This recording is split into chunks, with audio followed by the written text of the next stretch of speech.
नमस्कार दोस्तों आज हम लोग फिर से भूगोल का एक टॉपिक पढ़ेंगे। और आप लोग तो एकदम से पीछे पड़ गए हैं कि सर भूगोल पढ़ाइए, इतिहास पढ़ाइए। ठीक है, मैंने सोचा था थोड़ा सा साइंस भी आपको बता देता, लेकिन आप लोग फिर से भूगोल पर हमको वापस लाए हैं। चलिए कोई बात नहीं, भूगोल पढ़ना भी बहुत जरूरी है। ठीक है, तो आज हम उसी को कंटिन्यू कर रहे हैं। और आज हम लोग पढ़ेंगे ग्लेशियर के बारे में, हिमनद या हिमानी के बारे में। ठीक है, और दोस्तों आप लोगों के बहुत सारे कमेंट आ रहे हैं, मुझे फोन पर बहुत सारे व्हाट्सएप पर मैसेज आ रहे हैं और सब लोगों से एक ही सवाल पूछा जा रहा है कि सर आरओ की सीरीज यानी समीक्षा अधिकारी की टेस्ट सीरीज कब आएगी।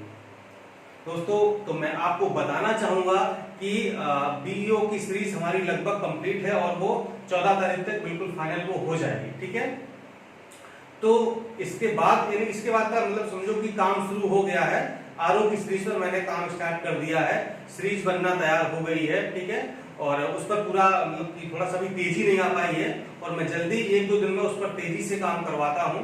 और जैसी सीरीज कंप्लीट होती है मैं जल्दी ही अनाउंसमेंट करूंगा। आप ये समझिए कि 15 तारीख से पहले यानी कि 15 अगस्त से पहले आपको हम टेस्ट सीरीज देने का पूरा प्रयास करेंगे कि 15 अगस्त से पहले आपको हम टेस्ट सीरीज प्रोवाइड कर दें या फिर उसकी हम अनाउंसमेंट कर दें, घोषणा कर दें कि इस डेट से आपको टेस्ट सीरीज मिलना प्रारंभ हो जाएगी और आप लोग रजिस्ट्रेशन करवा लें। ठीक है, तो दोस्तों बिल्कुल किनारे आ गए हैं। ठीक है, बिल्कुल आप परेशान मत होइए। और आज देखिए 8 तारीख हो ही गई है, तो पूरी हमारी कोशिश यही है कि जल्दी से जल्दी हम लोग टेस्ट सीरीज को आयोजित कराएं और आपका जो इंतजार है वो समाप्त हो जाए। ठीक है, चलिए आज हम पढ़ेंगे ग्लेशियर, हिंदी में कहते हैं हिमनद या हिमानी। ठीक है, तो सबसे पहले यही समझते हैं कि ग्लेशियर या हिमनद होते क्या हैं। ठीक है, तो मैं आपको बता दूं कि जो पहाड़ी क्षेत्र होते हैं, ठीक है, जो पहाड़ी क्षेत्र होते हैं इस तरह से, ठीक है, तो पहाड़ होते हैं, बड़ी बड़ी जो पहाड़ियां होती हैं, तो उनके ऊपर जो बर्फ जमी होती है, जो बड़े बड़े विशाल हिमखंड होते हैं या जो विशाल जलराशियां होती हैं, हिम राशियां होती हैं, तो जमी हुई बर्फ होती है। ठीक है, और तो इन्हीं को हम क्या कहते हैं, हिमनद कहते हैं। ठीक है, और जो ये जो बर्फ की जलराशियां हैं ये अपने वजन के कारण यानी कि इनमें काफी भार होता है बर्फ में, तो ये अपने वजन के कारण इस ढाल की दिशा में धीरे धीरे क्या होता है, मूव करती रहती हैं, गतिशील होती रहती हैं।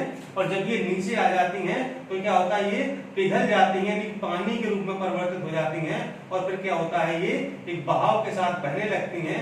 इससे क्या होता है कि एक नदी ऐसी निकल आती, धारा निकल आती है और वही आगे चल करके नदी बन जाती है। ठीक है, तो आपने देखा होगा कि जितनी भी नदियां हैं, जितनी भी नदियों का उद्गम हो, मतलब लगभग सभी नदियों का उद्गम कहां से हुआ है, किसी न किसी हिमनद से ही या किसी न किसी ग्लेशियर से ही हो, चाहे वो गंगा हो, चाहे वो यमुना हो, चाहे ब्रह्मपुत्र, कोई भी नदी हो, हर नदी का उद्गम स्थल क्या है, वो एक ग्लेशियर ही है और एक हिमनद ही है। क्योंकि जो हिमानियां होती हैं तो वहीं से पानी आता है, बड़े बड़े विशाल हिमखंड होते हैं, बर्फ के टुकड़े होते हैं और वजन इतना ज्यादा होता है कि ढाल की ओर वो मतलब खिसकते रहते हैं, नीचे आते रहते हैं और जैसे नीचे आ जाते हैं तो वो पानी के रूप में पिघल जाते हैं और बस वही एक धारा का रूप ले लेते हैं और आगे चलकर वो धारा जब काफी बड़ी हो जाती है तो वही एक नदी बन जाती है। ठीक है, तो ये क्या है, विशाल जलराशियां या विशाल बर्फ के हिमखंड, ठीक है, या वो कहे तो बर्फ के टुकड़े, उन्हीं को कहा जाता है हिमनद।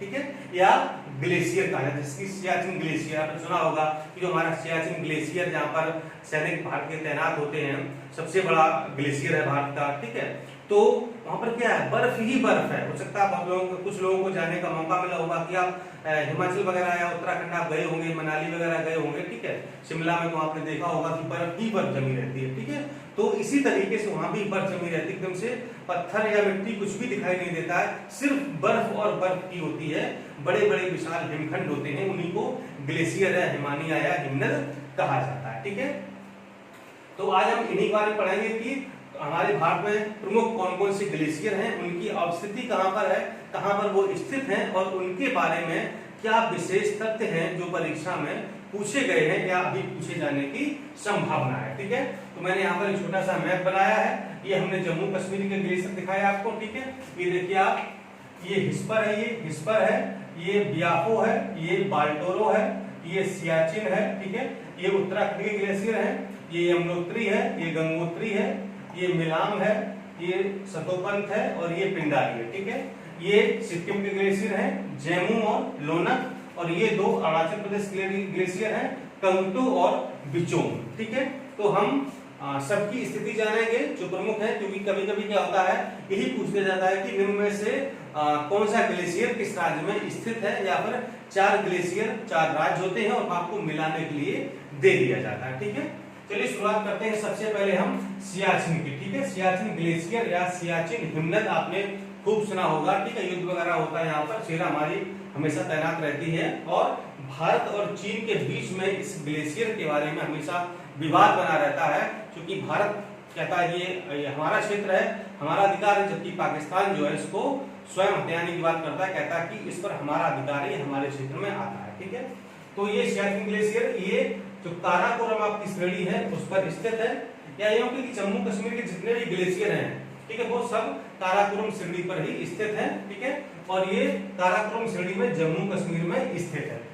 इसकी जो लंबाई है वो है 76 किलोमीटर ये लंबा है, और ये काराकोरम श्रेणी का सबसे बड़ा ग्लेशियर है। ठीक है, ये काराकोरम श्रेणी का सबसे बड़ा ग्लेशियर है, और ये विश्व का दूसरा सबसे बड़ा ग्लेशियर है। ठीक है, तो इसके बारे में जान लेते हैं कि विश्व का दूसरा सबसे बड़ा ग्लेशियर ये सियाचिन है। तो पहला कौन सा है, तो बता दूं आपको कि ध्रुवीय क्षेत्रों के बाहर तजाकिस्तान के फेडचेंको के बाद, ठीक है, जो तजाकिस्तान का एक ग्लेशियर है जिसका नाम है फेडचेंको, ये विश्व का सबसे बड़ा ग्लेशियर है, और इसके बाद दूसरा नंबर आता है सियाचिन का, ये है विश्व का दूसरा सबसे बड़ा ग्लेशियर। ठीक है, और ये हमेशा भारत चीन के मध्य विवादित रहता है, और इससे एक नदी निकलती है, इसका नाम है नुब्रा, बहुत ही इंपॉर्टेंट नदी है।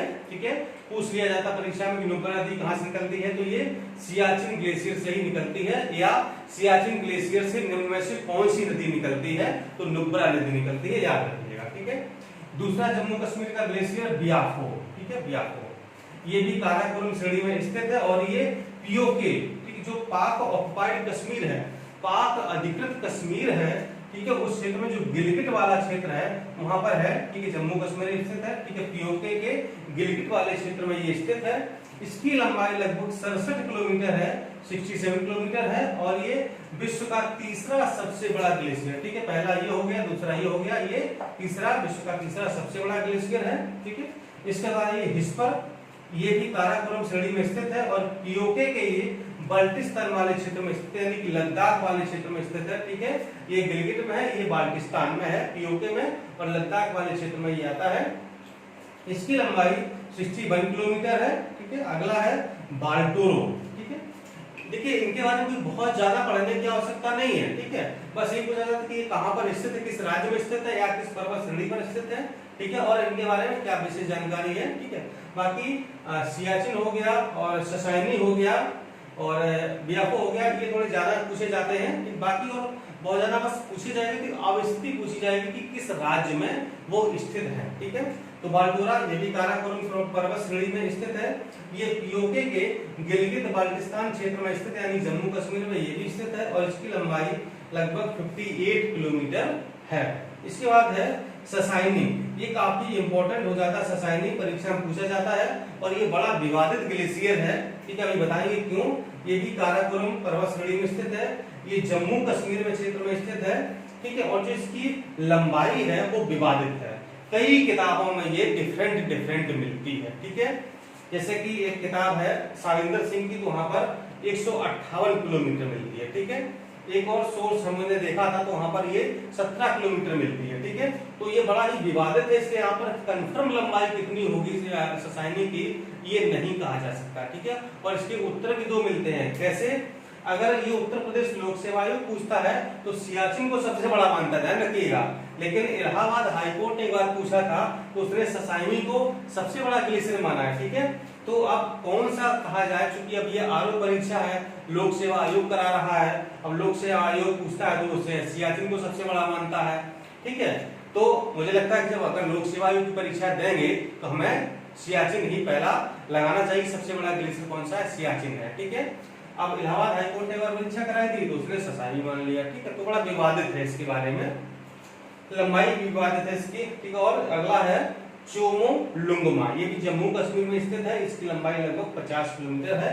इसके अलावा ये 3 ग्लेशियर और हैं जो कि जम्मू कश्मीर में ही आते हैं, नाम है रीमो, रूपल और दियामीर। ठीक है, कभी कभी शायद पूछ ले तो याद रखिएगा, रीमो, रूपल और दियामीर। तो इतने सारे ग्लेशियर कहाँ के ये सिर्फ जम्मू कश्मीर के हैं। ठीक है, ये मैंने जो प्रमुख थे उनकी स्थिति मैंने आपको लोकेशन बता दी है कि कहाँ पर वो स्थित हैं।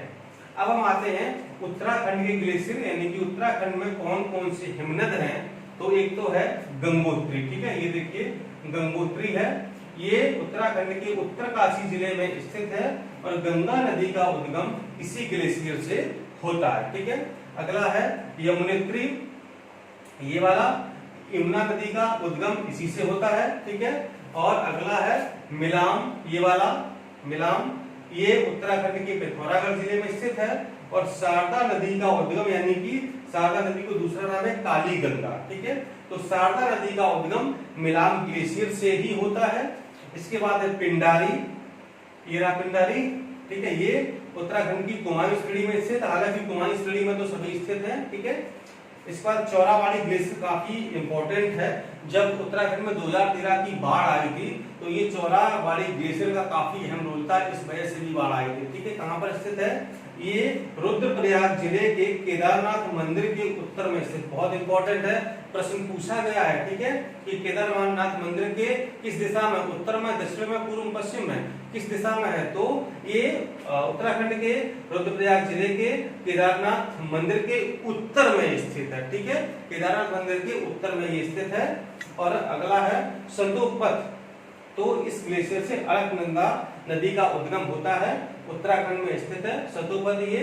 ठीक है, कभी अगर पूछ दिया जाए कि अलकनंदा नदी किस ग्लेशियर से निकलती है तो बता देंगे सतोपथ ग्लेशियर से निकलती है। ठीक है, इसके बाद सिक्किम में 2 ग्लेशियर है, एक जेमू और दूसरा है लोनक। ठीक है, जेमू जो है कंचनजंगा पर्वत श्रेणी के समीप स्थित ग्लेशियर है। ठीक है, जो हमारी कंचनजंगा पर्वत श्रेणी है तो उसके समीप ये स्थित है। और लोनक ये भी सिक्किम में ही स्थित है। इनके बारे में कोई विशेष बातें नहीं है, इसलिए नहीं बताया मैंने। ठीक है, कुछ पूछा उछा नहीं गया, बस आप लोकेशन जान लीजिए कि ये किस राज्य में स्थित है। और अरुणाचल प्रदेश में 2 हैं, एक है कंगटो और दूसरा है बिचोम। ठीक है, ये दोनों कंगटो और बिचोम। ठीक है, कभी कभी क्या होता है, मान लो मिलान वाले क्वेश्चन दे दिए, ठीक, और इसमें से कोई एक नाम डाल दिया तो आप कंफ्यूज हो जाएंगे, क्योंकि आपने जो इंपॉर्टेंट वाले थे वो तो पढ़ लिए। ठीक है, ये आपने सोचा अनइम्पोर्टेंट है, नहीं पूछे जाएंगे, लेकिन बीच में एक आध डाल दिया तो कंफ्यूजन हो जाता है, ये कहां से आ गया, ये तो हमने कभी सुना ही नहीं था। ठीक है, तो सुन लीजिए खाली कि कंगटो और बिचोम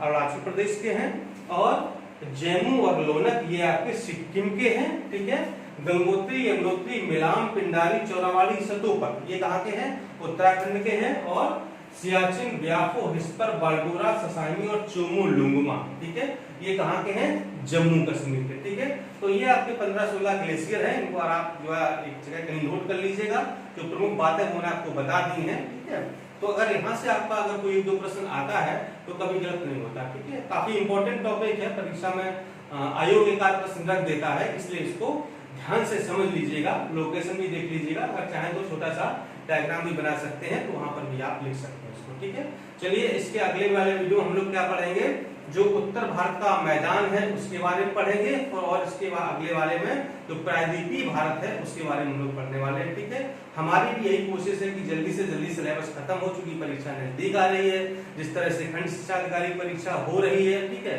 उसी तरह से आपकी समीक्षा अधिकारी की भी हो जाएगी। ठीक है, हमारा उद्देश्य है कि आपकी परीक्षा जो वो एग्जाम है वो जल्दी से जल्दी समाप्त हो। ठीक है, यही हमारी कोशिश है, यही हमारा पूरा प्रयास है। चलिए दोस्तों, मिलता हूँ अगले वीडियो में। धन्यवाद, नमस्कार।